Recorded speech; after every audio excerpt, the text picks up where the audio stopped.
एक कहानी गांव के गरीब मछुआरों का, जो बहुत गरीब था।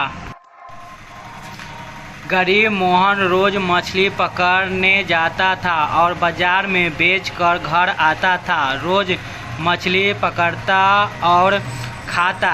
ऐसा ही कुछ दिन चला और फिर एक दिन उसने मछली पकड़ने गया। उस दिन खूब मछली था, पर उसके जाल में एक भी मछली नहीं फंसा। उस दिन बहुत उदास होकर घर आया और उस दिन बिना खाना खाए रहता हूँ।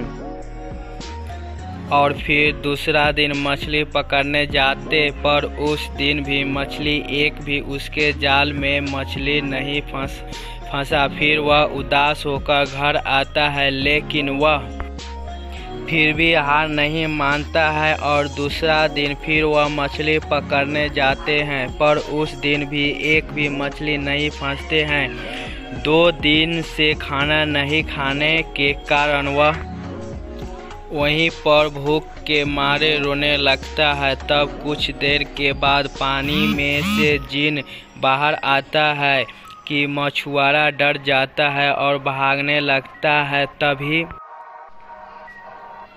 तुरंत भागने से जिन मना करता है। तभी मछुआरा को बोलता है, मछुआरा कहाँ भाग रहे हो? तब रोने लगता है और फिर बोलता है कि मुझे छोड़ दो, मैं गरीब हूँ, मुझे जाने दो। तब जिन बोलता है कि ठीक है, मैं तुम्हें जाने दूंगा, पर मेरा एक काम करना होगा। तब मछुआरा बोलता है कि क्या करना है? तब जिन बोलता है कि तुम्हें यहाँ से बहुत दूर जाने बाद तुम्हें एक बरगद का पेड़ मिलेगा। वहाँ पर एक औरत होगा जो कि तुमसे पानी मांगेगा, तो तुम उसको पानी नहीं देना। और फिर आगे जाने के बाद तुम्हें एक सोना का कोठरी मिलेगा, लेकिन तुम उससे नहीं लेना। और फिर आगे जाना और फिर वहाँ पर तुम्हें एक आम के पेड़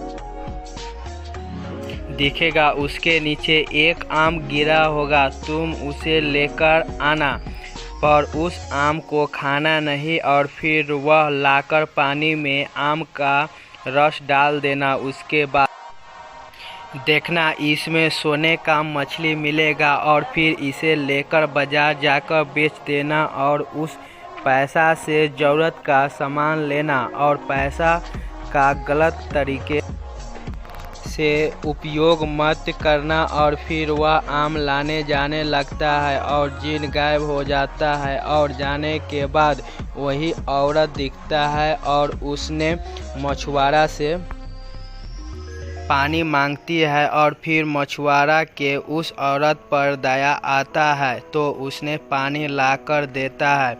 और फिर औरत पानी पीते ही वह राक्षस बन जाता है। तभी मछुआरा डर जाता है। तब राक्षस बोलता है कि तुम डरो मत, मैं कुछ नहीं करूँगा। तभी राक्षस बोलता है कि तुम्हें क्या चाहिए? तब मछुआरा बोलता है, मैं कई दिन से खाना नहीं खाया हूँ। तब उसे एक सोने का मूर्ति देता है और बोलता है कि तुम्हें जो कुछ चाहिए इस मूर्ति से मांगना, तुम्हें इच्छा को पूरी करेगा मूर्ति। और फिर वह वहीं से वापस आ जाता है और घर आने के बाद मूर्ति से कुछ भी मांगता है तो मूर्ति उसे पूरा करता है।